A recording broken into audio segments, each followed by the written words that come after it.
Hi guys, for today's vlog, so ipakita ko sa inyo, meet my daughter-in-law. So dumating sila last week, tapos ipakita ko sa inyo yung mga ganap sa nangyari, so sa pagsundo, tapos yung pagka umaga dinala namin sila doon sa restaurant. Ayan guys, napaka-cute nila tingnan kasi si Olivia guys, parang ano na talaga siya, napaka-matured na bata ba? Kasi parang yung napaka-friendly niya, yung pag ano niya din ng mga visitors namin dito, yung grabe mag-welcome na bata ba? Tapos syempre na-feel siguro niya na ate niya ito, so ayan nakipaglaro yan siya, bago-bago pa lang yan guys, pero grabe ayaw niya nang umalis kay ate niya, basta si ate na naghahawak sa kanya. So first time ko din siya na-meet kasi last year yung nagbisita sila dito kay daddy niya, wala ako, nasa Pinas pa kami. So ayan, bumalik sila ngayon ng kasama ng boyfriend niya.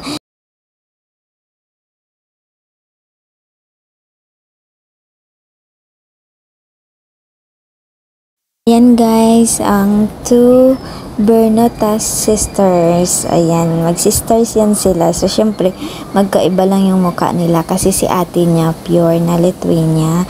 Tapos, si Olivia, half Pinay. So, magkaiba kahit sa color, magkaiba sila kasi si Olivia medyo may pagka-brown. Si Olivia, hindi siya totally na super white na kagaya ni ate niya. So, syempre, for today, naman tayo siya. And meron ako, siyempre hindi mawala pag meron akong bisita, may recruitment na mangyayari pagdating sa pagkuha ng shell. So sila ang kakain, sila ang kukuha, di ba?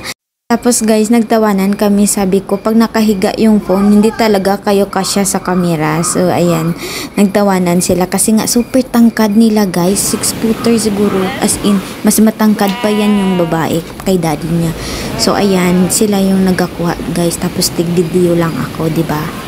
So yan yung nangyayari. Tapos guys, niluto ko siya, marami din kami nakuha pero hindi masyado friendly ang ang alon ngayon guys. So medyo nahirapan kami talaga sa pag-pick ng ng shell kasi hindi pa nga namin siya nakita, bumalik na yung alon. So matatabunan ulit yung shell na dapat makuha namin. Pero grabe, nag-enjoy sila super. So nakita niyo yung unang picture guys, diba? Grabe katangkad, my god, pero nahiya tuloy ako sa height ko guys, parang ako yung anak, siya yung mama ko kasi nga grabe kaliit ko tingnan. 6-footer man siguro ito guys, super kataas-taas ng babae, taas pa kay daddy niya. My god, makaasa na all na lang talaga guys.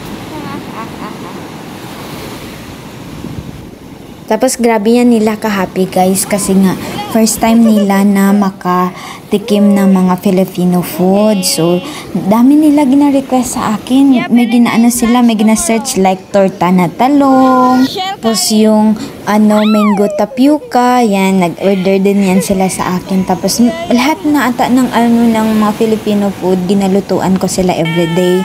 So ayan, may bata na nagising. So nag-apa sila ni daddy niya sa dagat kay nauna man ko dito. So grabe yan siya guys, grabe yan siya pagdating kay ate niya. Gusto niya talaga always kay ate niya. So yun na nga guys, tapos nagaluto ako ng mga barbecue chicken, tapos yung patatas na na nakita ko lang man yun sa Facebook, yung baked potato, tapos yung pansit, tapos ako guys, yung gusto talaga nila, yung nag-batchoy ako. Ayan, nagawa ako ng batchoy, tapos sariling homemade na batchoy. Tapos mga basta marami ako naluto guys. Yung escabeche din na isda, nagustuhan din nila yun. Basta lahat na ata ng niluto ko ng mga pagkaing Pinoy, gusto nila. So ayan, dito lang muna guys. Thank you for watching. Bye bye.